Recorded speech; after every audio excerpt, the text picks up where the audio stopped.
আসসালামু আলাইকুম। হ্যালো প্রিয় লিসেনার্স, কেমন আছো তোমরা? আশা করি ভালো আছো, ভালোর দলে আছো। যে যেখান থেকে আমাকে শুনছো সকলকে শুভেচ্ছা অভিনন্দন জানাচ্ছি নতুন একটা ভৌতিক গল্পে।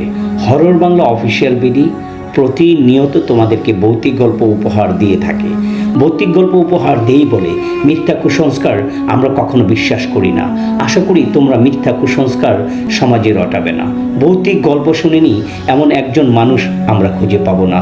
প্রতিনিয়ত ছোটকালে হ্যারিকেনের আলোয় উঠোনে বসে যে ভৌতিক গল্প শোনার একটা বায়না ছিল, সেটা হয়তো বা এখন আর নেই, কিন্তু কোনো না কোনো প্ল্যাটফর্মের মাধ্যমে আমরা হরর গল্প বা মুভি এগুলো উপভোগ করে থাকি। তো বন্ধুরা, আজকে একটা গল্প নিয়ে তোমাদের মধ্যে উপস্থিত হয়েছি।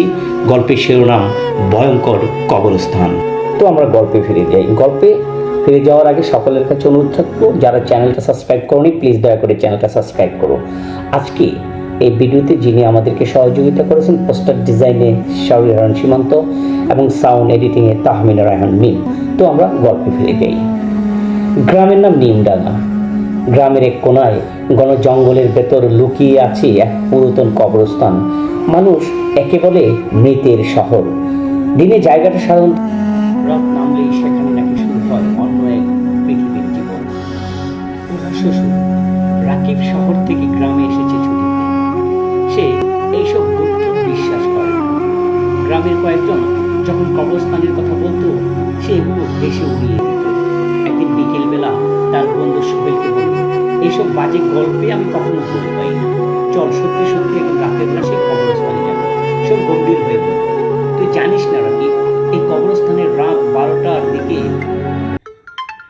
ওখানে গেলে আর কেউ ফিরে আসতে পারে না। তুই এসব কথা রাখ। রাকিব হেসে উড়িয়ে দিল, বলল, চল রাতে আজই যাব। সোহেলের মুখ ফ্যাকাশে হয়ে গেল। রাত তখন 11টা। চারদিকে নিস্তব্ধতা, দূরে শিয়ালের ডাক, বাতাস কেমন যেন একটা পচা গন্ধ অনুভব করছে। রাকিব আর সোহেল টর্চ নিয়ে কবরস্থানের দিকে হাঁটছিল। জঙ্গলের ভেতর ঢুকতেই বাতাসটা যেন একটা ঠান্ডা হয়ে গেল। মনে হচ্ছিল কেউ যেন তাদের দেখছে। হঠাৎ জাপাস করে একটা শব্দ হলো। একটা শুকনো ডাল ভেঙে পড়লো তাদের সামনে। সোহেল কাপা গলায় বলল, ফিরে চল, কিছুই ভাল লাগছে না। রাকিব বলল, চুপ থাক, ভয় পাচ্ছিস কেন? কবরস্থানের ভিতরে কি ভয় পায়?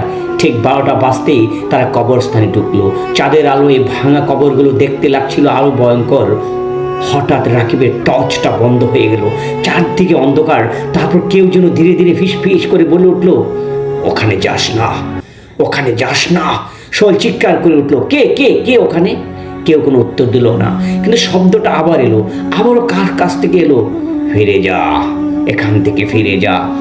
অদৃশ্য পদচারণ। মাটিতে যেন পায়ের শব্দ শুনতে লাগলো। মাটির নিচ থেকে যেন শব্দ ভাসছে ধীরে ধীরে, ঠক ঠক ঠক ঠক।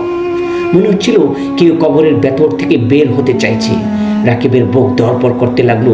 সে টর্চ আবার জ্বালানোর চেষ্টা করলো। টর্চ জ্বেলে উঠতে যা দেখলো তা কপালে চোখ উঠে যাওয়ার মতো।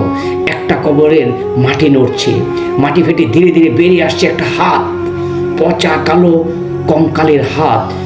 ভয়াবহ আবির্ভাব। সোহেল আর দাঁড়াতে পারলো না। সে দৌড় দিতে চাবে। এমন সময় ঠিক তখনই পিছন থেকে কেউ তার পা ধরে ফেললো।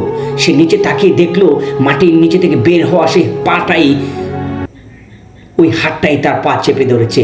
সোহেল চিৎকার করে উঠলো, রাকিব বাঁচাও বাঁচাও বলে। রাকিব এগিয়ে গিয়ে তাকে টানতে লাগলো, কিন্তু তখন আরো হাত বের হতে লাগলো চারপাশে কবর থেকে। একটা, দুটো, তিনটা। পুরনো কবরস্থান যেন জীবিত হয়ে উঠল। অদ্ভুত নারী। হঠাৎ সব কিছু থেমে গেল। একটা ঠান্ডা বাতাস বয়ে গেল।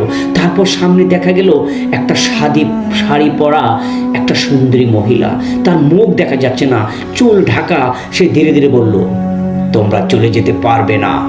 রাকিব সাহস করে বলল, তুমি কে? মহিলা মাথার চুলের দিকে তাকালো। তার চোখ নেই, কালো দুধে গাল, ফাঁকা গর্ত, যেন বেয়ে বেয়ে রক্ত পড়ছে। রহস্যটা আরো গভীর হতে থাকলো। এই কবরস্থানে আসে যারা, তারা কেউ আর ফিরে যায় না। হঠাৎ সোহেল চিৎকার করে উঠলো, ওরা আসছে। পেছনে তাকিয়ে দেখলো, রাকিব দেখলো সব কবর থেকে মৃত মানুষগুলো যেন দাঁড়িয়ে যাচ্ছে ধীরে ধীরে সামনের দিকে। তারা আর বেশিক্ষণ ওখানে দাঁড়াতে পারলো না। হঠাৎ চিৎকার করে অজ্ঞান হয়ে গেল। সকালবেলা তারা দেখলো তাদের বিছানায় তারা। পরে জানতে পারলো সেই কবরস্থান থেকে সকালবেলা কে জিয়ারত করতে গিয়ে তাদেরকে দেখে এবং তাদেরকে উদ্ধার করে বাড়ি নিয়ে আসে। তখন তাদের কাছে জানতে চাওয়া হলো কি ঘটেছিল সেই রাতে।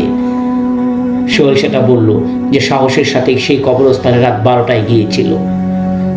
এলাকার সকল বলল সেই কবরস্থানে কিছু নেই, কিন্তু কবরস্থানে যাওয়ার পথে অনেক বিপদ, অনেক ভয়, তাই রাত হলে সেই কবরস্থানের আশেপাশে কেউ যেত না। তোমরা কি করে সাহস করে গেলে? সোহেল বলল সে সাহসিকতার পরিচয় দিয়েছে, কবরস্থানে কিছু ঘটে না, তাই সে রাতের বেলা গিয়েছিল, আমিও গিয়েছিলাম তার সাথে, তাই আজ এই অবস্থা হলো।